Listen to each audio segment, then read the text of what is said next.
Grease burns on a forearm look a lot like shrapnel scars if you squint. Rachel knew the heat of a flat-top grill long before she felt the vibrations of a 30mm rotary cannon. They called her a glorified lunch lady. They had no idea what she was truly hungry for. The galley at Holoman Air Force Base smelled of industrial bleach, burnt coffee, and cheap sausage. It was 400 hours. Most of the world was asleep, but Rachel Barnes was already 80 dozen eggs deep into her morning shift. She stood in front of the massive stainless steel flat top, a metal spatula in her right hand, scraping a layer of charred grease into the trough. The heat radiating off the metal was a physical weight. It pressed against her chest, matting her hair beneath the hairnet and soaking her issued undershirt. She didn't mind the heat. The kitchen made sense. It was a machine. You put the raw materials in, applied fire and timing, and you got a result. Rachel was 26, enlisted and invisible.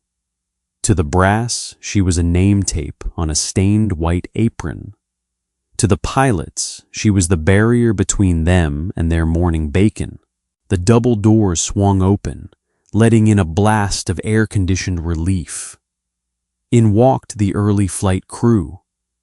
They moved differently than the enlisted maintainers or the security forces.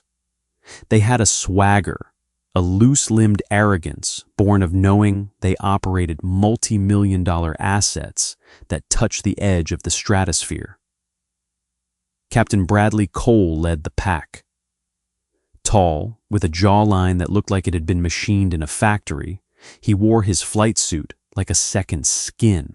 "Morning, Barnes," Cole said, leaning against the sneeze guard. He tapped a perfectly manicured finger on the glass. "Don't burn the yolks today. I need my protein. Got a BFM syllabus to run.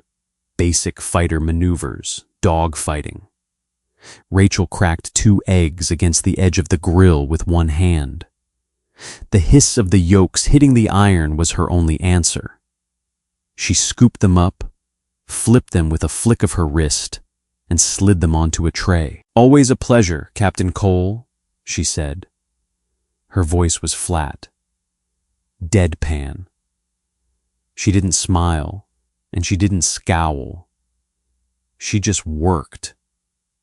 Cole snorted, grabbing his tray. As he turned away, one of his wingmen chuckled. "Careful, Brad. She might drop a spatula on your foot. That's a lethal weapon in the galley." They laughed. Rachel wiped down the counter. Beneath the stainless steel prep table, tucked behind a bulk tub of iodized salt, sat a battered dog-eared copy of the aviation instructor's handbook, alongside a binder of unclassified aerodynamic schematics. Every night, after scrubbing grease out of her cuticles until her skin was raw, Rachel sat at a small desk in her cramped barracks room. While the rest of her unit drank cheap beer and complained about the chain of command, she calculated drag coefficients. She memorized stall speeds. She had quietly finished her bachelor's degree online 2 years ago, chipping away at the credits between 14-hour shifts. When she finally submitted her package for officer training school with a pilot slot application, the administrative clerk actually laughed out loud. "Your services, Barnes," the clerk had said, sliding the manila folder back across the desk. "You cook. You want to fly? You should have gone to the academy. This is a waste of paper." "File it," Rachel had replied, not moving an inch. "Or I'll have the base commander ask you why you didn't." She had scored in the 99th percentile on the Air Force officer qualifying test. Her math scores made the testing proctor do a double take. Months later, the acceptance letter arrived. The transition from the kitchen to OTS was brutal, but not in the way her instructors expected. They tried to break the candidates with sleep deprivation, physical exhaustion, and relentless psychological pressure. It worked on the kids fresh out of frat houses or soft civilian jobs. It didn't work on Rachel. Standing at attention for 3 hours in the blistering Alabama sun was a vacation compared to working a deep fryer during a base-wide operational readiness exercise. Getting screamed at by a drill instructor lacked the sheer, chaotic panic of a dining facility running out of food with 300 angry Marines in line. Flight school was harder. The spatial disorientation, the G-forces, the endless emergency procedures. The washout rate was staggering. The academy graduates, the guys like Cole, who had been groomed for the cockpit since they were teenagers, formed cliques. They looked at Rachel like a stray dog that had wandered onto a pristine golf course. She didn't have their pedigree. She didn't have a father who flew F-4s in Vietnam. She just had a singular, obsessive drive. She treated the T-38 trainer jet exactly like she treated the industrial kitchen. She learned every valve, every switch, every idiosyncrasy of the machine. She didn't rely on natural talent. She relied on absolute mechanical repetition.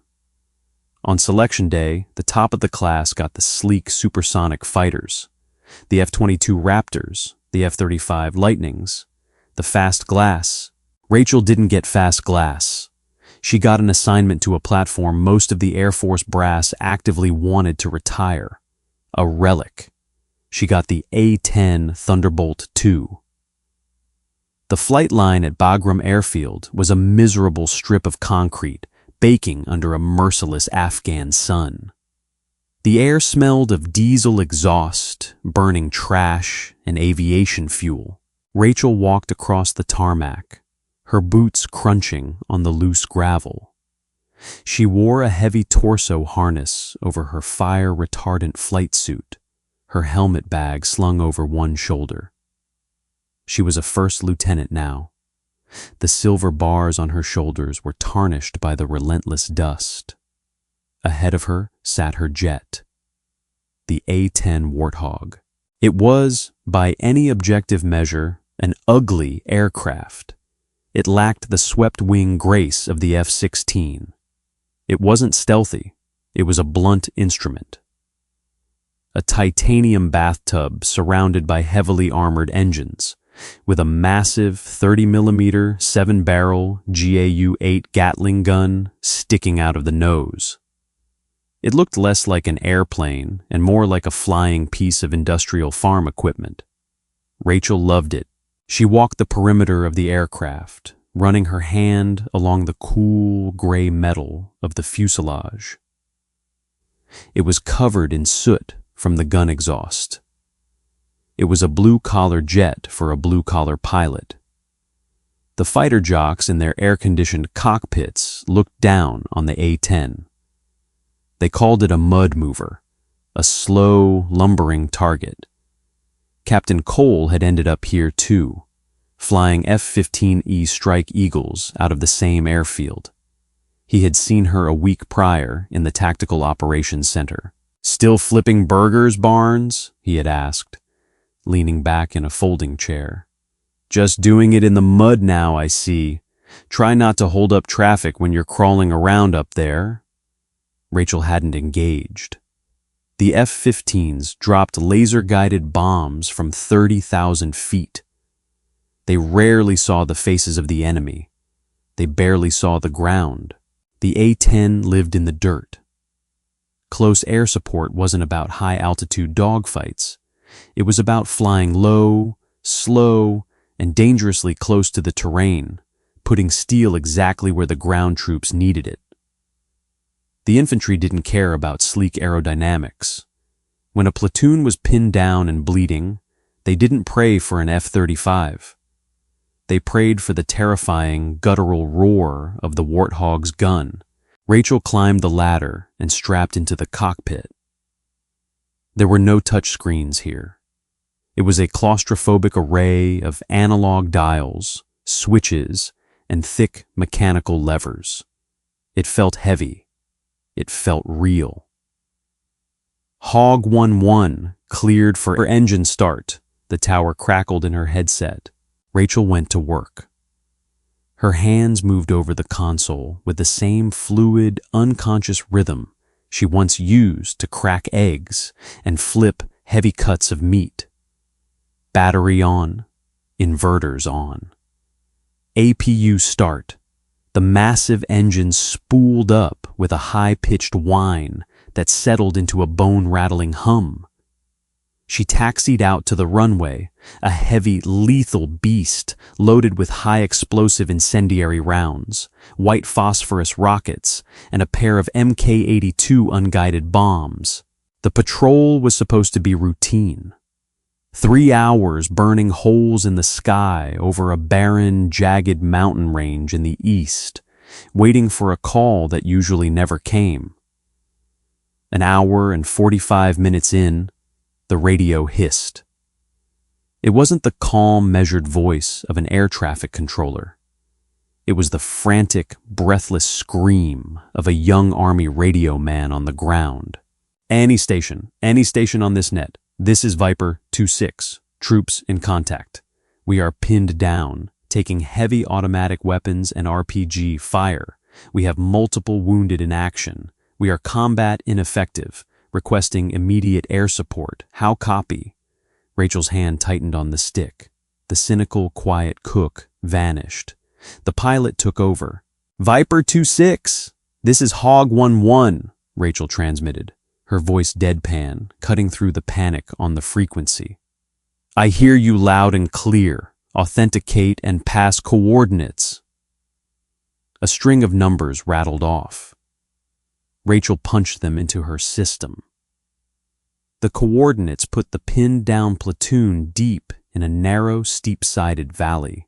Hog 1-1, be advised, the radio man yelled over the sound of distinct, rhythmic popping in the background. Gunfire, close. Enemy is entrenched on the high ground, both sides of the ravine. They're dropping fire straight down on us. We can't move. Rachel banked the heavily loaded jet hard to the left, pulling G's that pressed her down into the seat. Copy that, Viper 2-6. I'm 3 mics out. Another voice broke over the radio. It was the Airborne Warning and Control System, AWACS, circling miles away. Hog 1-1, AWACS, abort. Weather in that valley is degrading.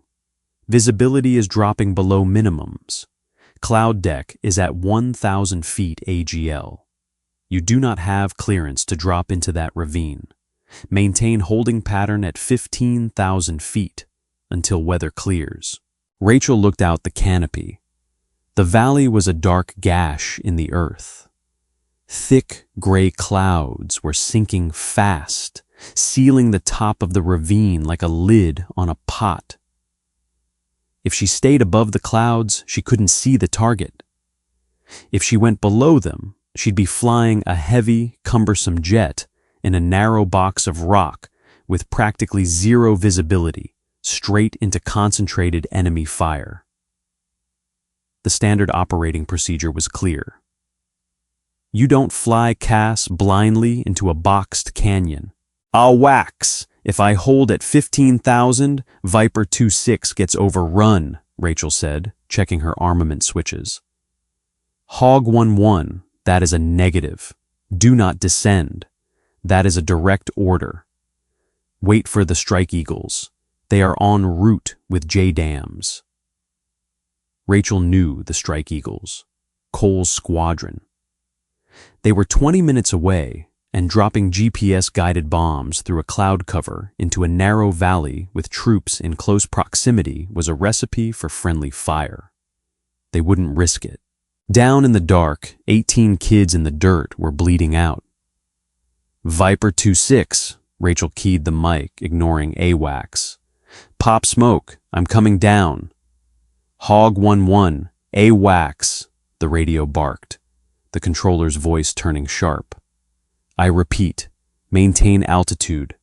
Acknowledge. Rachel reached up and flipped the switch for the radio volume, dialing AWACS down to a faint, ignorable whisper. She pushed the stick forward, pointing the nose of the ugly gray beast straight down toward the suffocating cloud deck. She was about to find out if the warthog could take the heat. The altimeter unwound in a dizzying blur of digital numbers. Rachel dropped into the gray mass of the cloud deck, and the world vanished. There was no up or down. There was only the dull, flat gray pressing against the canopy and the mechanical whine of the twin turbofans. The jet buffeted violently in the turbulent air trapped between the mountain peaks. Warning, pull up. Warning, pull up. The automated voice in her headset was flat and female.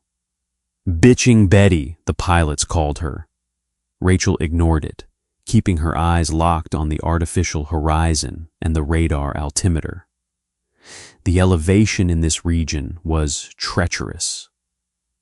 The mountain peaks reached 9,000 feet, and the valley floor sat at 6.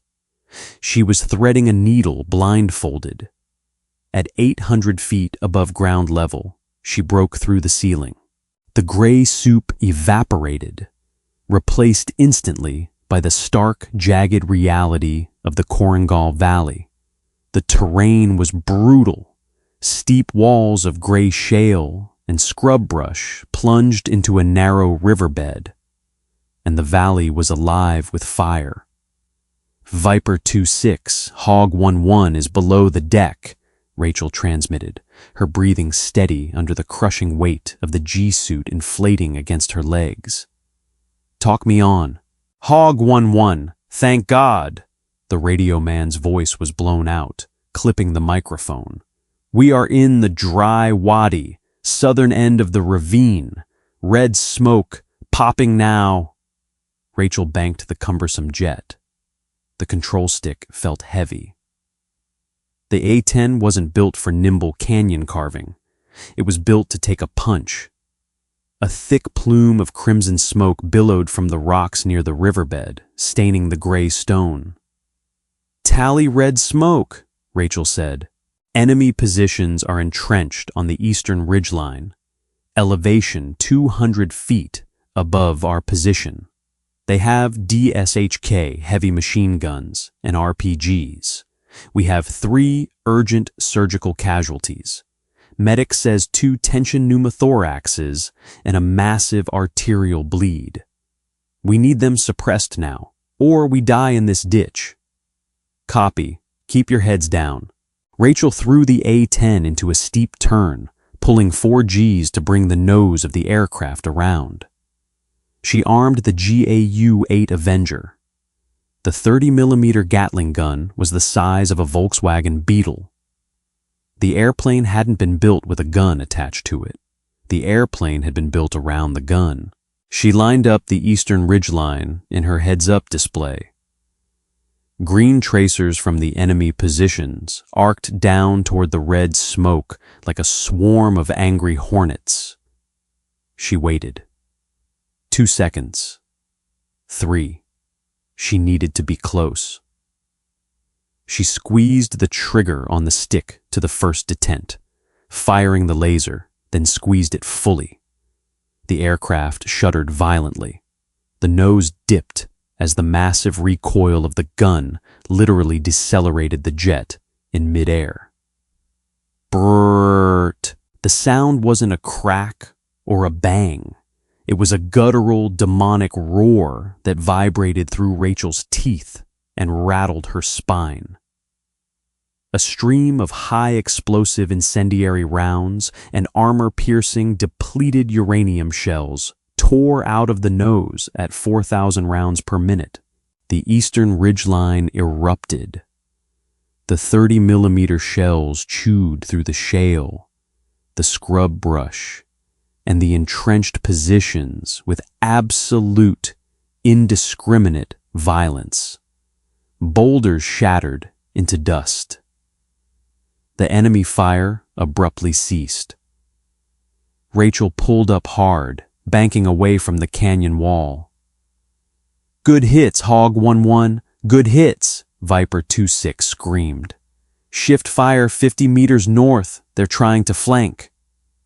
"Copy, shifting north." She swung the heavy jet around for another pass. Her movements were entirely mechanical, muscle memory. She wasn't thinking about the sky. She was thinking about the sequence: flaps, throttle, rudder, align, fire. It was exactly like managing a rush in the galley. You didn't panic when 70 orders backed up. You compartmentalized. You executed the steps. She rolled in for the second run. This time, the enemy was waiting for her. As she leveled out and depressed the trigger, the sky in front of her filled with flashes of light. A ZSU-23 anti-aircraft gun, hidden higher up the ridge, opened up.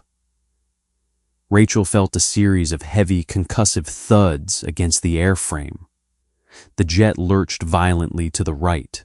A web of cracks instantly spider-webbed across the left side of her ballistic glass canopy. The master caution light illuminated on the dash, flooding the cockpit in an urgent, flashing yellow. Klaxons blared in her ears. She pulled the stick back, fighting the aircraft's sudden desire to roll over and die. The Warthog groaned, metal straining against aerodynamics. "Hog 1-1, you are taking hits," the AWACS controller barked over the radio, the previous orders forgotten. "I see a severe pressure drop in your right hydraulic system." Rachel checked her gauges. The dials were spinning down to 0.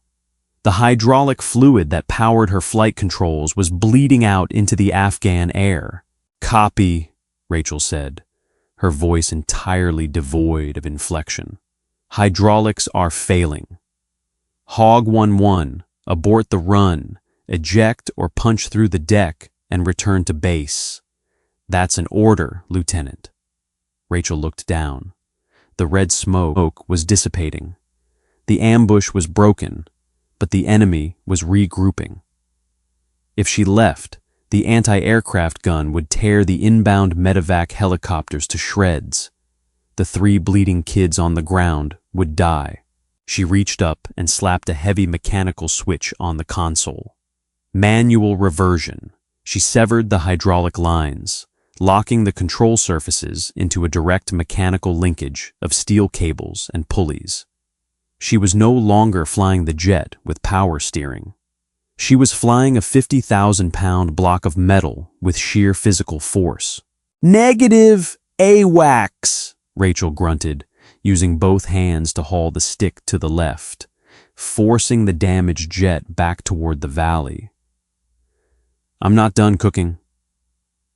She rolled in for a third pass. Her shoulders burned. The G-forces felt twice as heavy without the hydraulics to assist the pull. Sweat stung her eyes, matting her eyelashes. She put the reticle directly over the ZSU-23 emplacement. She held the trigger down for a massive 3-second burst. The gun roared, emptying the drum. A secondary explosion rocked the ridgeline as her rounds found the enemy ammunition cache. A fireball rolled into the gray sky, turning the clouds orange. "Viper 2-6, Hog 1-1 is Winchester on 30mm, Rachel breathed, her chest heaving against the harness restraints. "Target is neutralized. Pedro is inbound for medevac. I am RTB. Returning to base."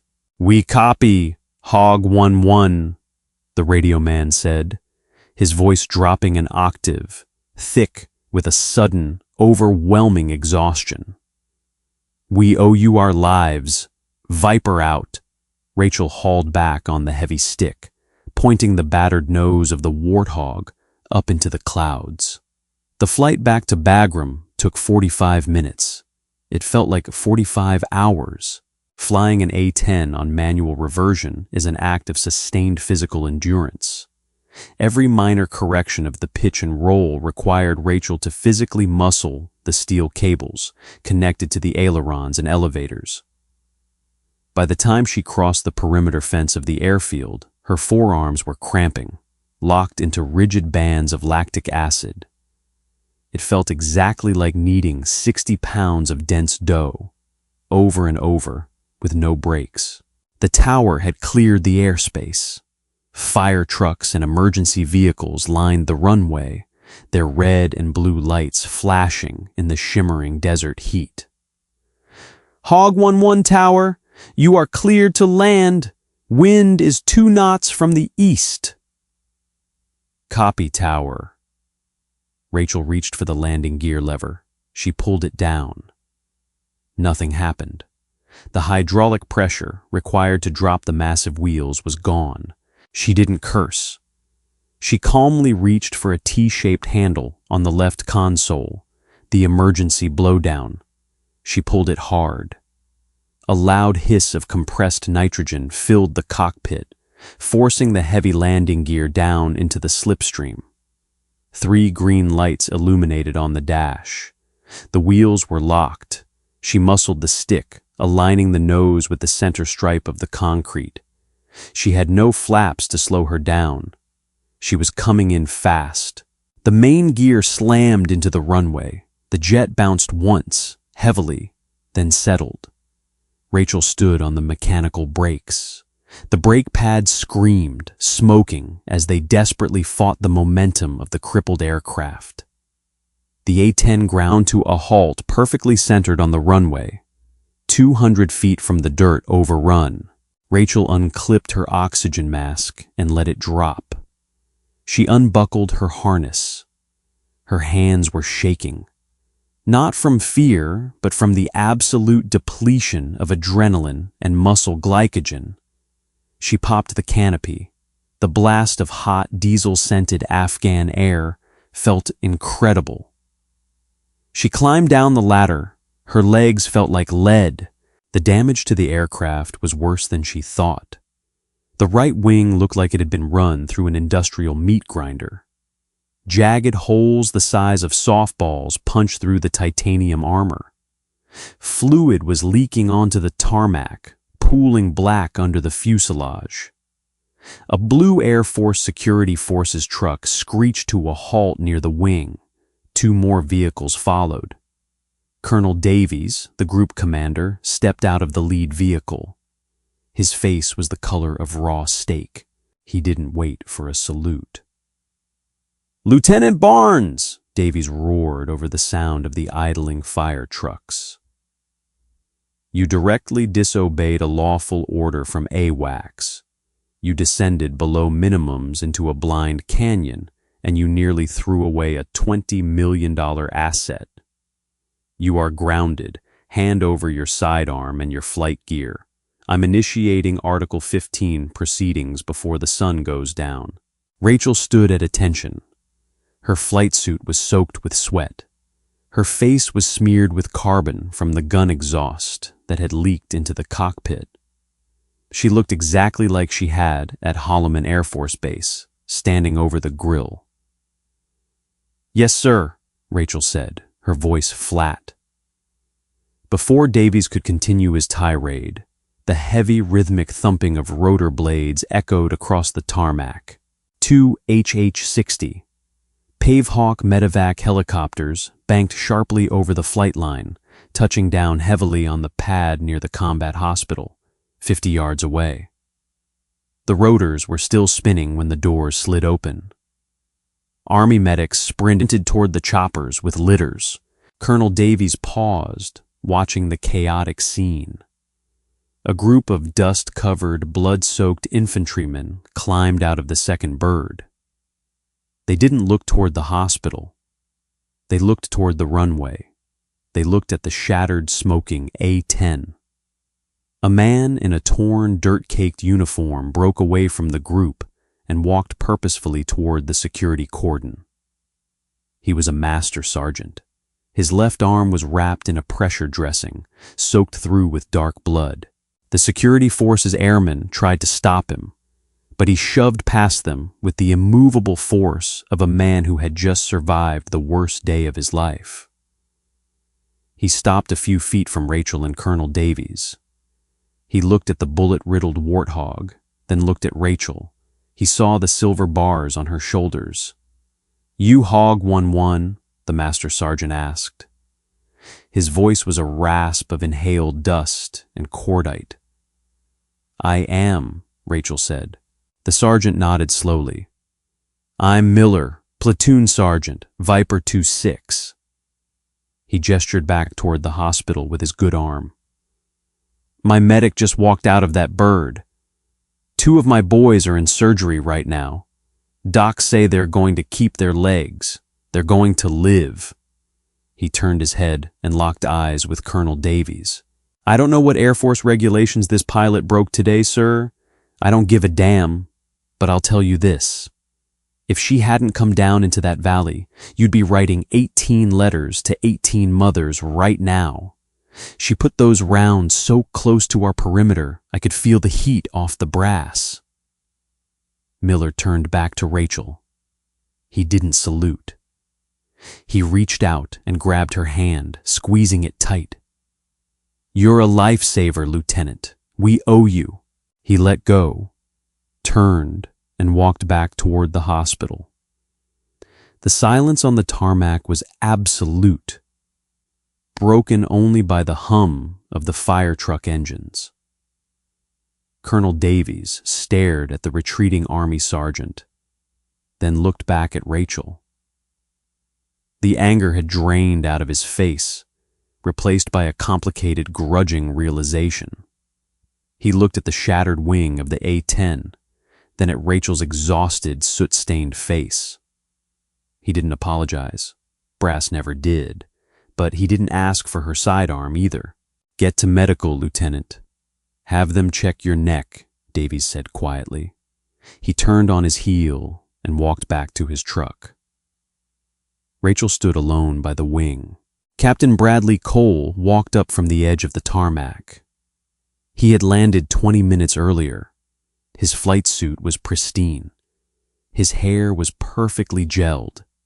He stood staring at the damage to the warthog, his eyes tracing the jagged holes in the titanium armor. He looked at the massive 30mm cannon, completely devoid of ammunition. He knew exactly what she had flown through. He knew, with absolute certainty, that he would not have taken his Strike Eagle down through that cloud deck.